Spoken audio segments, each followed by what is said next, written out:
fam, how are you doing? Welcome to my YouTube channel. If it's your first time here, thank you so much for coming, and please remember to subscribe before you leave. If it's your second time or third time, kisses to you.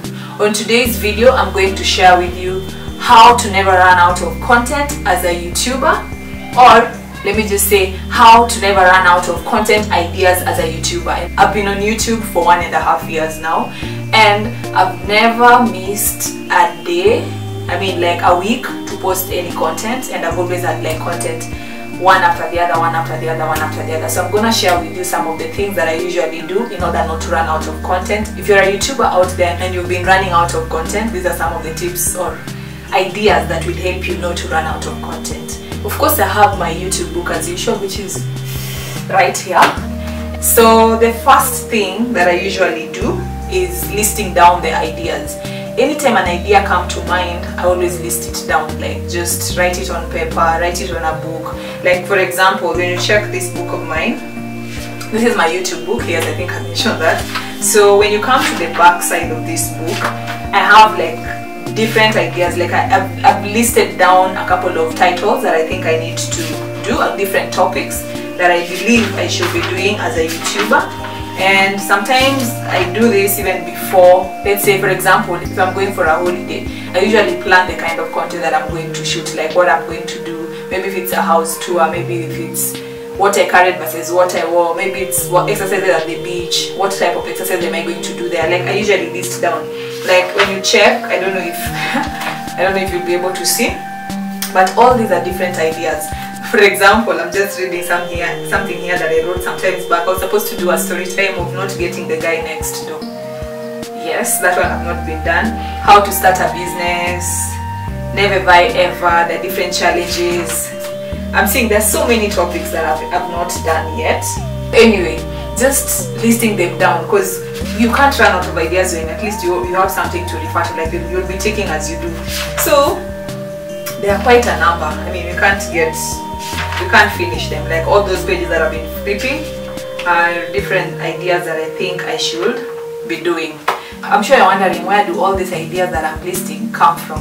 And these ideas usually come from different conversations that I have with people, and that is my point number 2. Ideas can come from different conversations that you have with people, different activities that you do during the day, and the moment you understand your niche, you'll be able to even pick on some just conversations that you're having with random people. Anyone that you meet, might be your clients, might be your friends, might be your family members, just different things come from them, and that's how I usually get my ideas.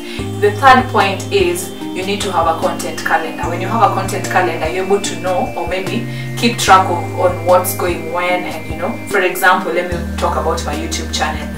I know that the last week of the month I'm supposed to share with you guys a story time that is something personal, something my experience, something that, of course, my YouTube is all about Christine Gayle. I mean, it's all about me and my experience. But now on story time, I always post story times on the last week of the month. That's when I get to post story times, and then I also get to post at least 2 things. It can be something to do with entrepreneurship or something to do with healthy habits.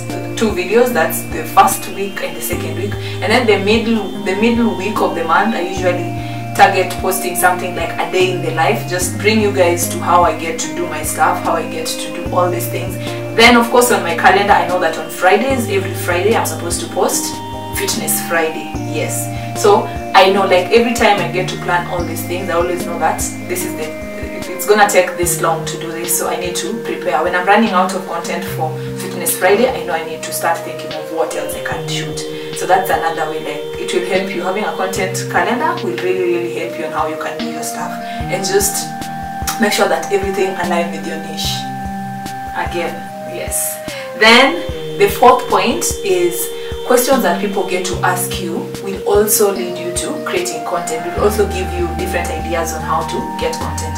Example is, there's someone who asked me randomly just the other day that what are some of the things that you wish you knew before you became your own boss? And I'm like, that one can actually be a video. And then someone else also asked me that, how do I get to be consistent with what I do?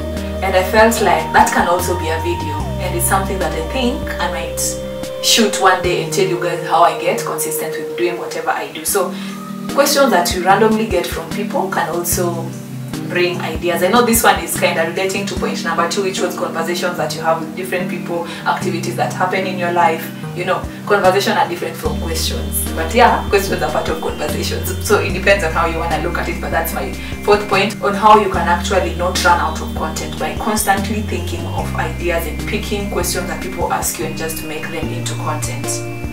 Cool. My 5th point is by generating content from my previous videos. For example, there's a video I did about things that I do in order to be taken seriously as a young entrepreneur. One of the things there was you need to show up in confidence, or rather show up with confidence. You have to be very, very confident, you know. And then the next thing that came to me was like, okay, fine, I'm telling guys to be confident. If you have to be confident to be taken seriously as a young entrepreneur, then how will someone build confidence? I ask questions from the points that I've shared with you, and then that way I'm able to get another video.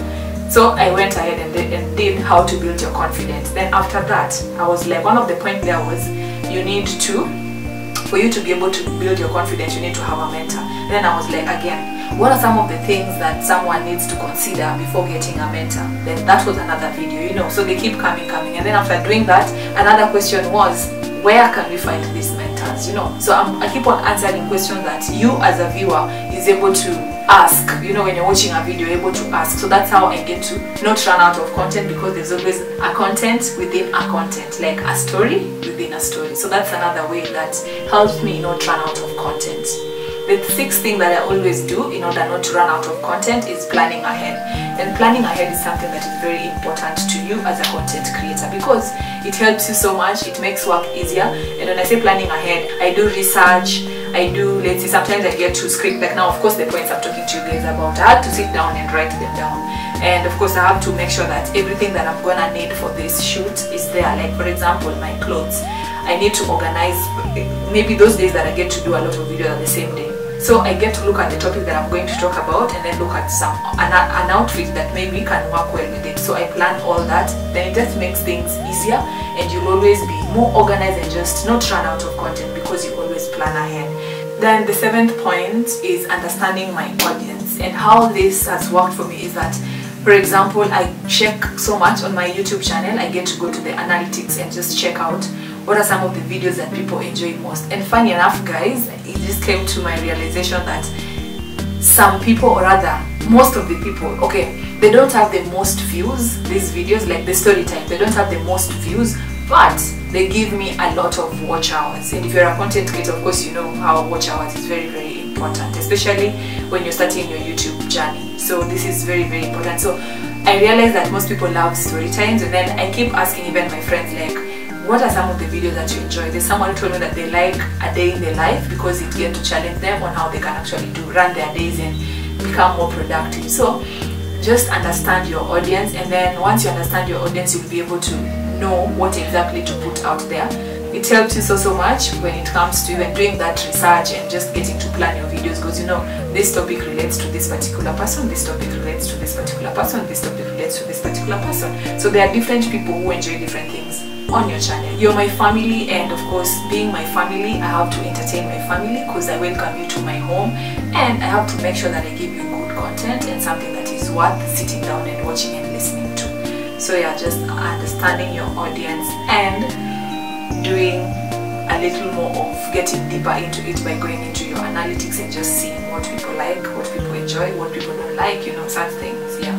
The 8th point is answering all the questions that your audience would ask. For example, my YouTube channel is about my stories. Of course, I've been employed before, and I left employment and came to self-employment. And now I'm running my business, and I do it full time. So people who watch my channel are people who, you guys, I know you're people who, some of you are working, some of you are in school, some of you are actually doing their businesses, some of you are thinking of resigning. So I have to think of different ideas that are going to, different questions that people like you would like to ask me as Christine, since I started being self-employed, and then do videos in line with those topics, that the answers that I'm actually giving you. So I have to think through this and come up with those answers. So that's another way that I don't run out of content. Yes, because I'm always thinking, what would you ask me? What will someone in school ask me? What will someone who's about to resign ask me? So that's how I get to create my content and never run out of content. We are almost finishing, guys. Only 2 points to go. Another point, which is point number 9, that can help you not run out of content, is by always being on the watch out, like what's trending, what is it that is happening that I can bring close to my niche, and then create something out of it. For example, there's a video I did about how to remain positive and still be productive during quarantine. Of course, that happened during the lockdown. I mean, it was just something that was going on, and I was thinking, what is it that I can give to people that is in line with my niche, and nail it and just try and give points, things that I'm doing, you know, that can also help you. So I thought that was such a good idea. And again, don't just go and pick each and everything, like everything that is happening out there, because sometimes when you get to confuse your audience, how do you expect them to stay there? Like, you keep, you know, they keep coming into your house, and then today you're telling them, oh, you guys, you're supposed to eat like this, and then tomorrow you're like, no, you're not supposed to eat like this, and then, you know, you keep confusing people who come to your home. So I think you need to just figure out, with whatever thing is trending out there, figure out how you can make it relate to your niche, like whatever you're doing in your channel, and then share it out. Like, just come up with ideas and then share it out with people. Yep. Then my last point is this: watch other YouTubers. There's a reason why it's actually my last point, because I don't want to make people go and start copy pasting. Yes, but watch out what other YouTubers are doing. Maybe there's something that they are doing that can help you. You can borrow from there. Maybe there are topics that they've discussed. And when I'm saying even watch other YouTubers, I would advise you to watch people who are in line with what you're doing as well. If you're a travel blogger, it's good to watch other travel bloggers, but don't just strictly make it watching travel bloggers alone. You don't know what maybe myself, like Christine, is doing on her channel that might help you as well. So watch more of the people in line with your niche, but also try and watch other people as well, like outside your niche, so that you can also just see what is it that they are doing different that can help you, and how you can also not run out of content by maybe different topics that people get to discuss out there that you think you can also talk about. But don't copy, make it original and make it your own. So we've come to the end of this video. Yes, those are some of the things that I usually do in order not to run out of content ideas as a YouTuber, and I think they might work for someone out there, and I hope you'll find them helpful. Yeah, if you're watching this and you have any other idea that you feel can help us,